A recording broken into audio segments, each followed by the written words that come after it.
రైతు సోదరులకు స్వాగతం. మనం గతంలో కూడా అనేక వీడియోలు చేయడం జరిగింది.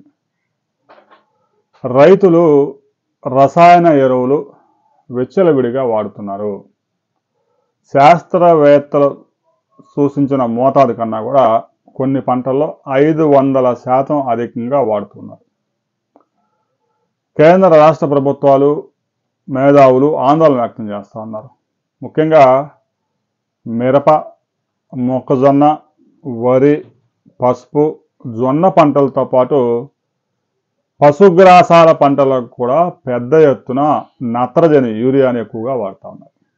కొన్ని పంటల్లో అయితే వాడాల్సిన దానికన్నా కూడా 550% అధికంగా ఎరువులు వినియోగిస్తూ ఉన్నారు. మిర్చి సాగులో హెక్టార్కి 1350 కేజీలు వినియోగిస్తూ ఉన్నారంటూ వ్యవసాయ శాస్త్రవేత్తలే వారి యొక్క రిపోర్ట్లో ఇచ్చారు. అయితే అది 50% వాళ్ళు చెప్పారు. కొన్ని గ్రామాల్లో ఒక రైతు ఎకరానికి 30 నుంచి 40 బస్తాల ఎరువులు వాడుతూ ఉన్నారు.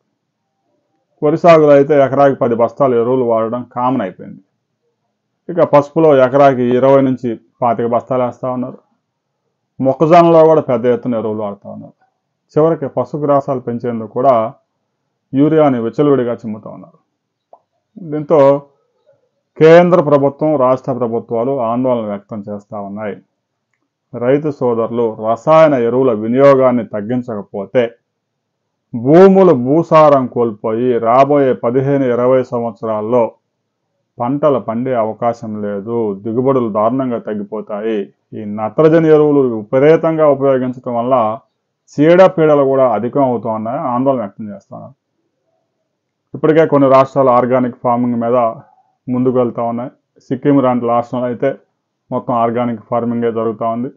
ఆంధ్రప్రదేశ్లో కూడా ఈ ఆర్గానిక్ సేంద్రియ వ్యవసాయం మీద అనేక సంస్థలు పనిచేస్తూ ఉన్నాయి. రాష్ట్ర ప్రభుత్వం కూడా ప్రోత్సహిస్తూ ఉంది. రైతు సోదరులు ఖర్చులు తగ్గించుకోండి. విచ్చలవిడిగా రసాయనాలు మాత్రం ఉపయోగించవద్దు. ఎందుకంటే ఇప్పటికే మిర్చి సాగులో ఎకరాకి 2 లక్షల నుంచి 3 లక్షలు ఖర్చు అవుతూ ఉంది. ఇదే విధంగా ఖర్చులు పెంచుకుంటూ వెళ్ళిపోతే రాబోయే రోజుల్లో సాగు పూర్తిగా సంక్షోభంలో కూరుకుపోయే ప్రమాదం ఉంది. ఇప్పటికే యూరియాని కంట్రోల్ చేయడానికి కేంద్ర ప్రభుత్వం నానో యూరియా రూపంలో, నానో డిఏపి రూపంలో లిక్విడ్ బాటిల్స్ తీసుకొచ్చింది. అవి చాలా విజయవంతంగా పనిచేస్తూ ఉన్నాయి.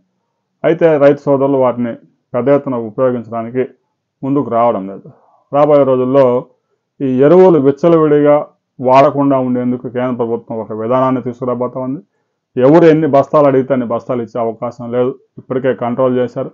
తెలంగాణలో యూరియా, డిఏపి బస్తాల కొరత కారణం కూడా అదే.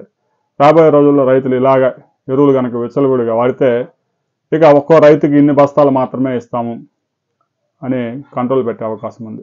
ఇప్పటికే ఆధార్ కార్డులన్నీ నమోదు చేస్తూ ఉన్నారు. అయితే ఏదో ఒక ఆధార్ కార్డు తీసుకెళ్లి రైతులు కూడా రకరకాల పేర్లతో బస్తాలు తీసుకొస్తా ఉన్నారు. రాబోయే రోజుల్లో అది కూడా సాధ్యం కాదు. ఎరువులు మీ ప్రాంతాల్లో ఏ పంటకి ఎన్ని బస్తాలు ఎరువులు వేస్తూ ఉన్నారు అనే వివరాలు కామెంట్ చేయండి.